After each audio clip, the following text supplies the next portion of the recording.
Hi there, I'm Intellectual Al Property Rutledge Collar, but you can call me Al.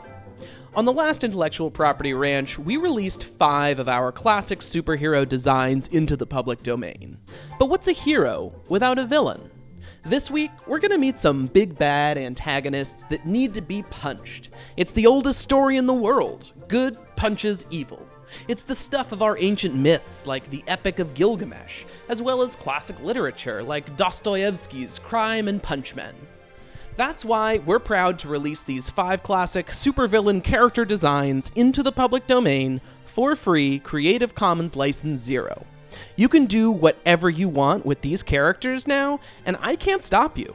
No one can stop you. You're unstoppable, just like a supervillain. You can find a link to the images and a release for the rights in the video description. Now, let's meet the characters. Handyman. Don't say his name 3 times in the mirror. Hands up. It's Handyman, the bloke who chokes.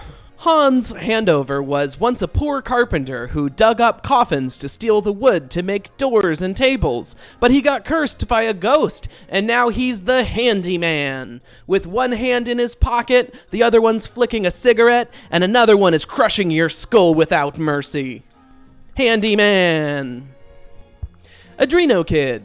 When this kid plays the most dangerous game, he always wins. Adreno Kid. It's dealer's choice. And this dealer chooses to kill. In the basement of an unassuming pizza parlor, Adreno Kid harvests the adrenal glands of children and turns them into party drugs for the elites. He's politically untouchable, but physically, he's still quite vulnerable to being punched. The government says Adreno Kid isn't real, but if that were true, why does my stepsister keep forwarding me screenshots of posts on anonymous message boards that say Adreno Kid is real? Adreno Kid! Marble Girl. She's 50% human, 50% metamorphic rock, and 100% attitude. Marble Girl. Is she an eco-terrorist? Yes. Does she have a heart of gold? No. Does she have a heart of marble? Yes. Marble Girl. Maybe she was born with it. Maybe she's Marble Girl. Matt Lauer. Fiend of the mainstream media, huckster host of the Crime Time News. That's right, it's Matt Lauer. Don't touch that dial, or he might just touch yours. You thought this smarmy sexual deviant was gone for good, but he's always lurking, waiting for the next opportunity to corrupt another beloved institution. After all, Absolute Lauer corrupts absolutely. The Mad Hat.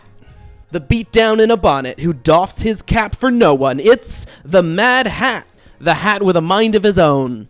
And he's coming for yours. Don't put him on your head, or he'll crack open your skull like an egg and slurp out your brains, because that's what he eats. The Mad Hat is like the opposite of a thinking cap, a drinking cap. He drinks your brains. What's the matter? Hat got your tongue? Because he sucked it out of the top of your skull?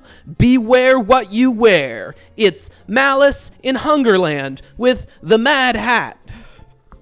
So there you have it. How will you capitalize on these new public resources? Your billion-dollar franchise is waiting for you to build it. Once you have made your billions, if you want to support the ranch, consider purchasing one of these villains as a limited edition NFT. Buying an NFT is like tossing a coin in a wishing well. Or maybe a better analogy would be throwing your money in a hole. But the important thing is, I own that hole, and I get to keep the money. And you get to keep the receipt. That's like a really good deal for me. So definitely consider buying some of my NFTs from us here at the Intellectual Property Ranch. Come on back next time, y'all.